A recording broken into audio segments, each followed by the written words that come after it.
Here's what the fans sound like on 5 volts. As you can tell, they are pretty quiet. Here's 12 volt. Alright, so today we're going to be modding the Xbox 360 fans. I used to have a Whisper Max, but it kind of died on me. So yeah, we're going to upgrade them. I've done this before a couple times, and it sounds about the same loudness as the actual Whisper Max fans. You could also get a rheostat and drill a hole right here or there above it and control it so that you can go between 5 volts and 12 volts or in the middle. It's actually pretty easy, so all you got to do is get one of those rheostats, and you definitely want to put a heat sink on it. Probably a 25 watt rheostat would work best. And yeah, well, let's go ahead and get started. Alright, so for this mod you're going to need a few things here. A pair of scissors to cut the wires, or if you have a good pair of wire splicers you can usually use those to cut it. I prefer scissors because my wire splicers don't cut that well anymore, unless you like hold them with the holes and stick the wire through, but this isn't really going to be one of those situations. So you're going to need these wire cutters, a pair of scissors.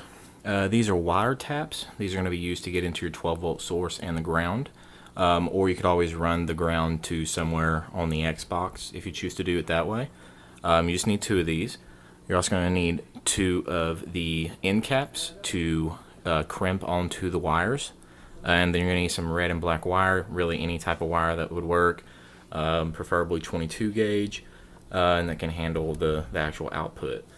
I picked these up at Radio Shack. Don't get core wire, get the actual stranded kind. And yeah, that's pretty much all you're going to need. It's not too much. It's actually a pretty quick tutorial. It's not that hard to do.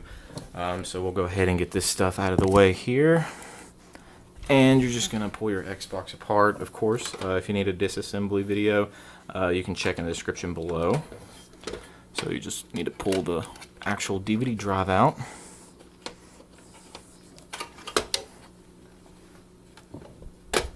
Okay. Alright, and then it definitely makes it easier to work with if you go ahead and pull the fans out. It should slip right out. Careful, sometimes it's actually plugged in. These actually don't clip in, so they don't unplug, they just slip out. So yeah, you've got that. And then you want to keep this wire. Alright, so now that you have your DVD cable wire, go ahead and make sure you got it in the right slot here. So if you stick it back in there, it'll fit in.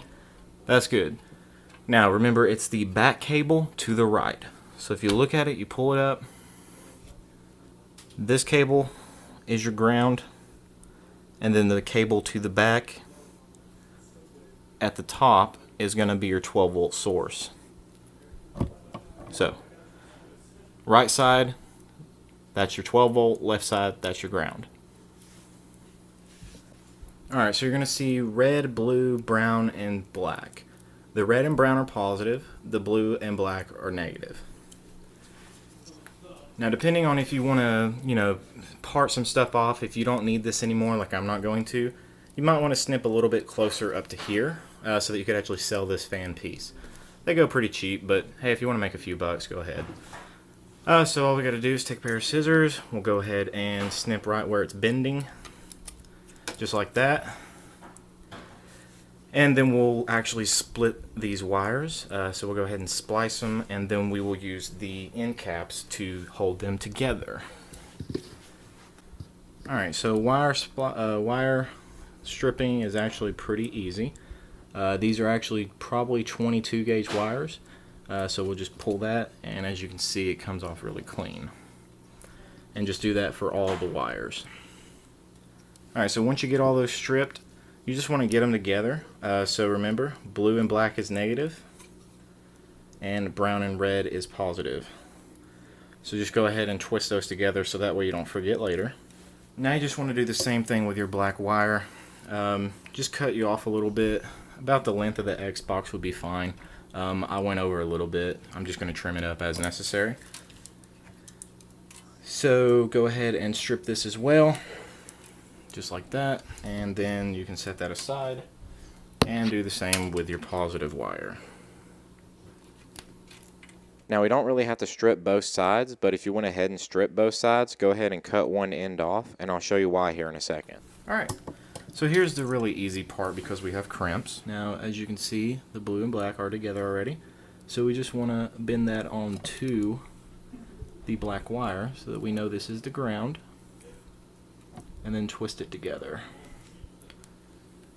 This doesn't require any soldering, and these pieces are really cheap, and they actually hold really well. And then we're using 22, so we will use this top one and crimp. Okay, and they're actually really snug once you get that on there. And then we're just going to do the same thing for the red.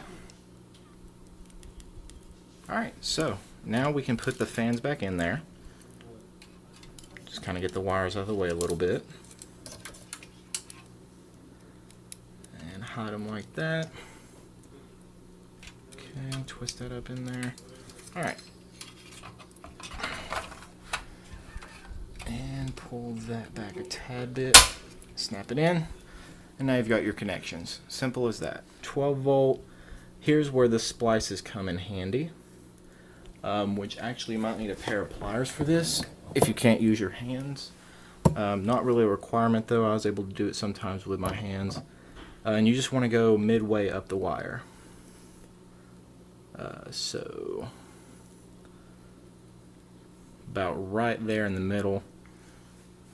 Let's see. This just slides in like that.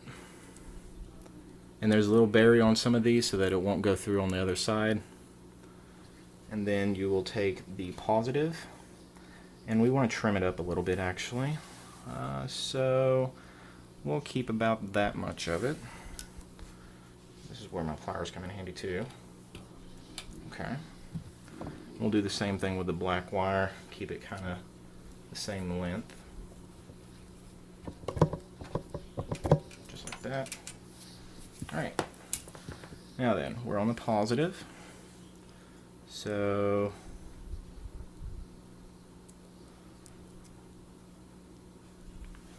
what you do is you take the red wire,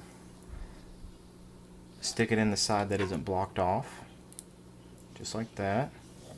And then you take your pliers or your finger and you clip that little metal bar down that's on top.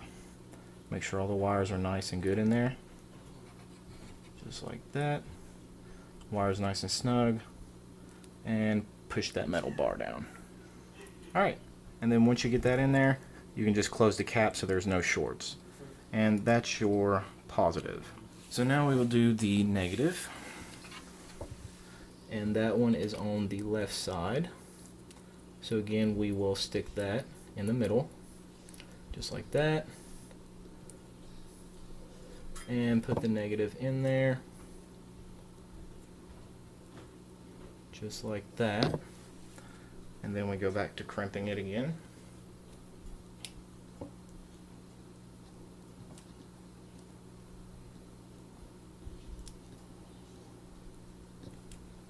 Okay, and then we just lock it into position, just like that.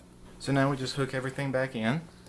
So we put this back like that.